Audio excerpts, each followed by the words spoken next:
You are listening to The Vocal Technologist. Spoken tech for your ears. What if I told you the graphics card rendering your video games could be weaponized to completely take over your computer's central processor?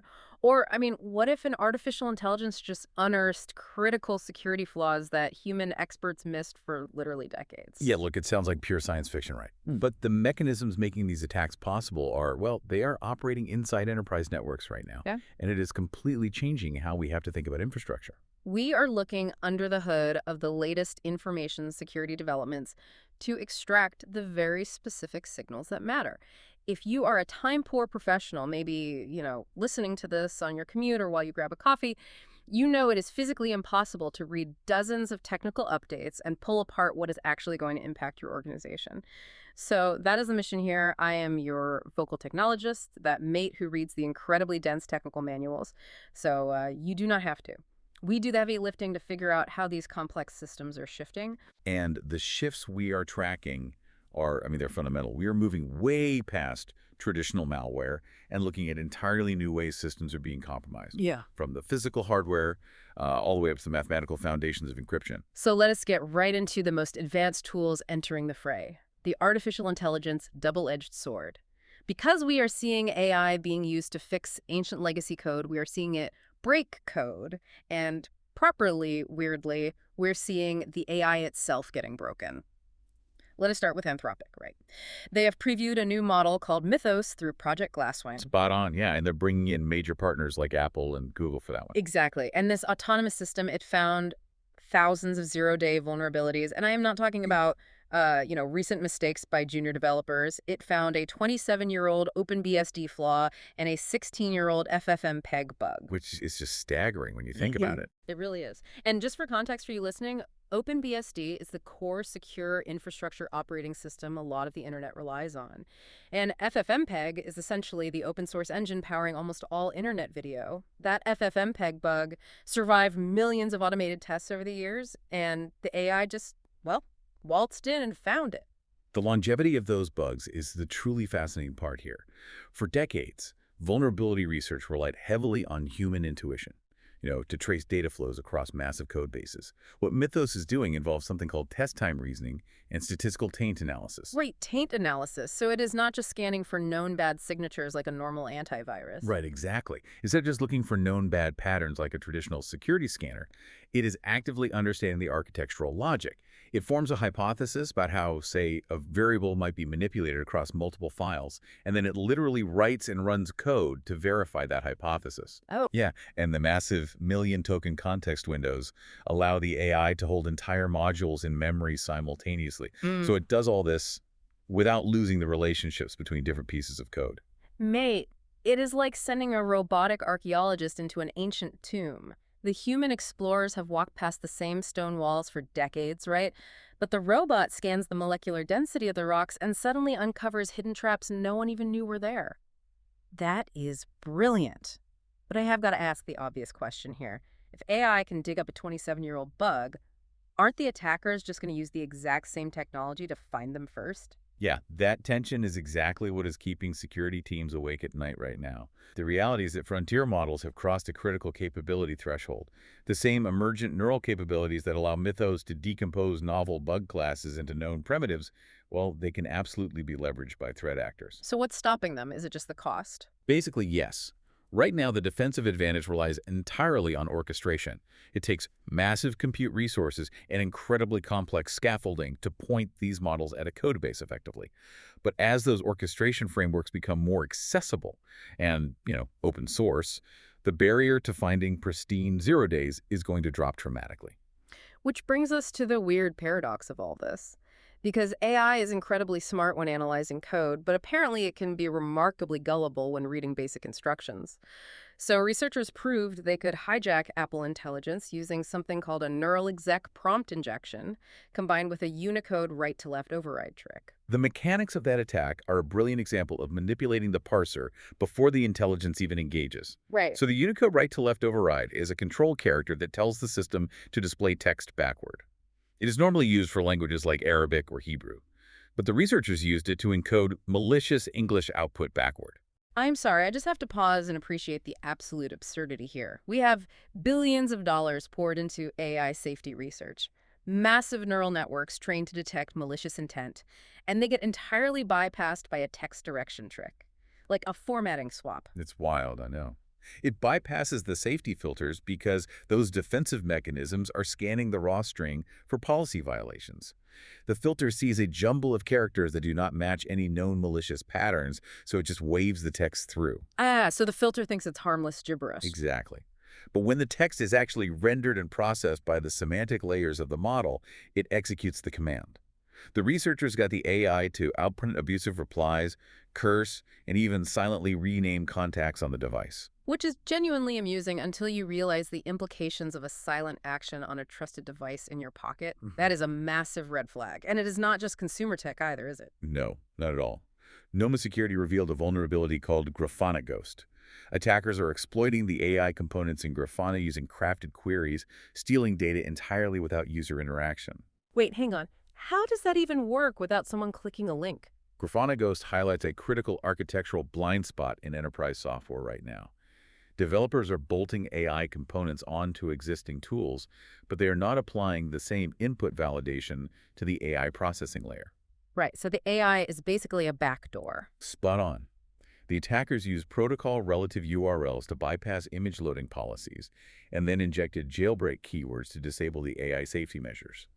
Because this happens during routine back-end requests to servers controlled by the attacker, the user never clicks a malicious link. The exploitation is entirely invisible to the client-side validation. So if the front door is potentially wide open because our, multi-million-dollar AI security guards are easily tricked by a text direction swap, it makes you wonder why attackers even bother hunting for complex 0 days. I mean, why use AI to pick a lock when you can just steal the keys? Which is exactly what we are seeing in the identity space. Yeah, we are seeing a massive shift in how attackers handle authentication. Specifically, a 37 times surge in device code phishing. 37 times. That is being driven largely by a toolkit called evil tokens. Attackers are abusing the oath device authorization flow to harvest valid access tokens. And the crazy part is, they never even touch the victim's passwords, and they entirely bypass multi-factor authentication. To understand why this is so devastating, you have to look at how the OWASP device flow was originally designed. It was built for devices that do not have keyboards, like a smart television. Oh, like when you set up a new streaming app on the TV? Yeah, exactly that. The television displays a code, you open a browser on your phone, log into your account, and enter the code to authorize the television.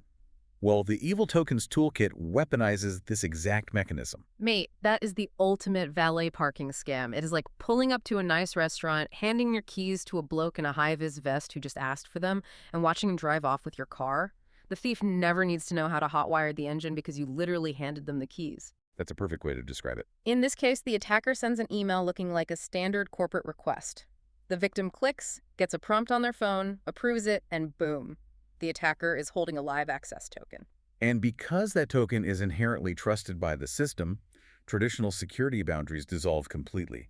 The attacker uses Microsoft Graph, which is essentially the back-end nervous system of Office 365, to map the organizational structure.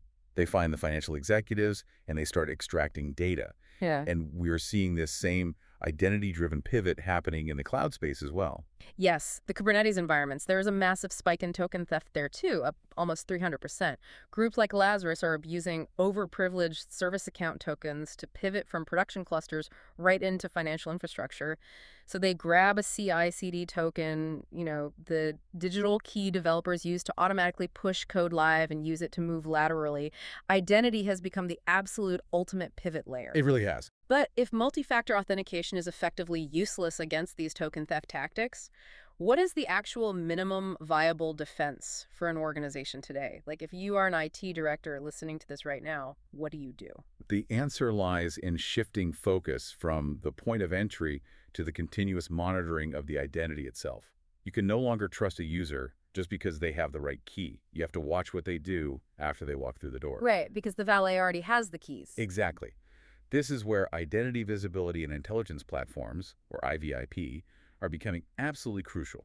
You cannot just rely on an access management gateway anymore. Because the gateway assumes that if the token is mathematically valid, well, the user is valid. End of story. Yeah, the gateway stops caring the moment the token checks out. IVIP provides an observability layer above access management. It uses dynamic instrumentation and binary analysis to spot orphaned accounts, or, say, service accounts in Kubernetes that are suddenly querying APIs they've never touched before. So it's looking for weird behavior. Precisely. It is about identifying non-human identities operating outside traditional governance. If a deployment token meant for spinning up containers suddenly tries to access a cryptocurrency exchange vault, an IVIP system flags that behavioral anomaly instantly, regardless of the cryptographical validity of the token. Which makes perfect sense. You have to monitor the behavior of the key, not just check if it fits the lock. But here is where it gets properly weird. Because when the attackers cannot steal your tokens and they cannot trick your AI, they just go straight for the physical metal running our machines. They are dropping down to the absolute lowest levels of the operating system. We are talking about the physical hardware components themselves being manipulated. Exactly. Researchers have discovered 2 new GPU row hammer attacks called GDDR hammer and GForge. By inducing bit flips in the memory of an NVIDIA graphics card, the attackers corrupt the page tables. And that gives them total arbitrary read and write access to the central processing unit's memory. I understand software bugs, but how do you hack physical physics? Rowhammer is an elegant and terrifying class of attack. At the physical level, dynamic memory is just a massive grid of microscopic capacitors holding electrical charges. If an attacker rapidly reads and writes to a specific row of memory cells, the electrical interference can cause the charge in adjacent cells to leak out. Wait, literally leak out? Literally. That physical leakage flips a binary 0 to a 1, or vice versa, in the hardware itself. That is it is like tapping a glass of water at just the right frequency until the vibrations shatter the solid glass sitting next to it. You never even touched the second glass, but you completely destroyed its structural integrity. That analogy actually hits on the exact physics of it. Historically, though, we only saw rowhammer executed directly on the main system memory. The terrifying leap with GDDR hammer and GForge is that they're using the graphics processing unit as the hammer. The GPU is doing the attacking. Yeah. The graphics card is manipulating its own GDDR6 memory to corrupt the translation tables that manage how physical memory maps to virtual memory. Once those page tables are corrupted, the isolation between the graphics card and the main system processor breaks down entirely. Because apparently that is where we are now, defending our central processor from our own graphics card. It is wild. And look, it does require disabling default input-output memory management unit protections in the BIOS to pull off, but the fact that the physics of the attack works at all is staggering. It really pushes the boundaries of what we thought was possible. But hardware manipulation is not the only way attackers are hitting the lowest levels. I was reading about ransomware groups like Quilin and Warlock, and they are using a tactic called bring your own vulnerable driver. That sounds like bringing your own lockpick to a bank robbery. How does that actually work? It exploits a fundamental trust mechanism in the Windows operating system.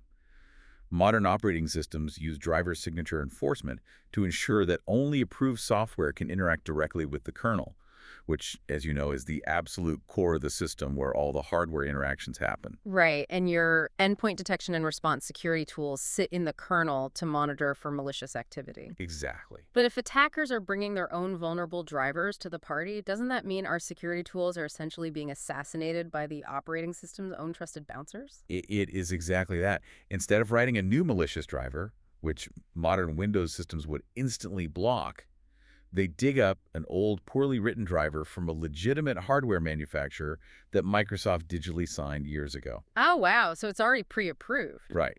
They drop that malicious file onto the target machine. The operating system welcomes the driver with open arms because the signature is mathematically valid, and then the attacker exploits the known vulnerability inside that trusted driver to gain kernel-level access. And once they're in the kernel, From there, they have the permissions to just turn off the security software entirely. Right. We've seen them terminate over 300 different security tools before they even deploy their payload. it is brutal. They're using the system's own trust architecture against it. All right, so pulling back from the micro level of bits, flipped capacitors, and malicious drivers, we need to look at the massive global shifts, the macro environments that are altering reality for defenders.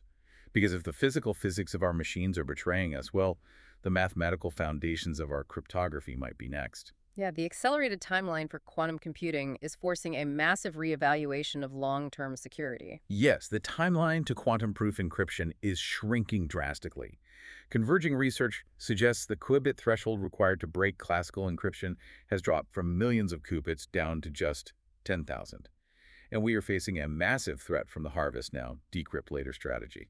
Can you explain why 10,000 qubits is such a terrifying number? To put this in perspective, current public key cryptography relies on the mathematical difficulty of factoring incredibly large prime numbers.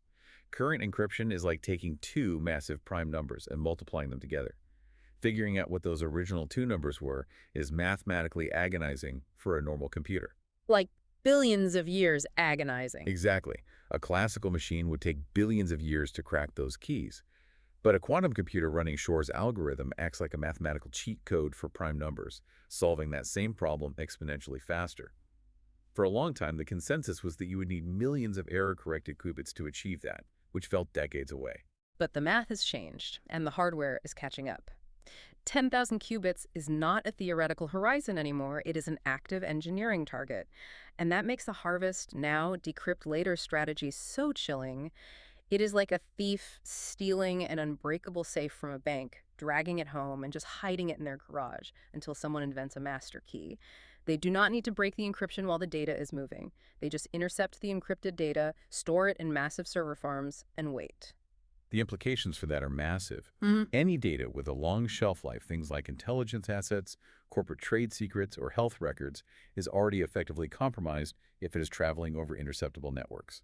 Security teams can no longer treat post-quantum algorithm adoption as a futuristic roadmap item. It has to be an active, urgent deployment program right now. And as if quantum threats were not enough to keep IT directors awake, geopolitical events are fundamentally disrupting the safety nets that businesses rely on when things actually go wrong.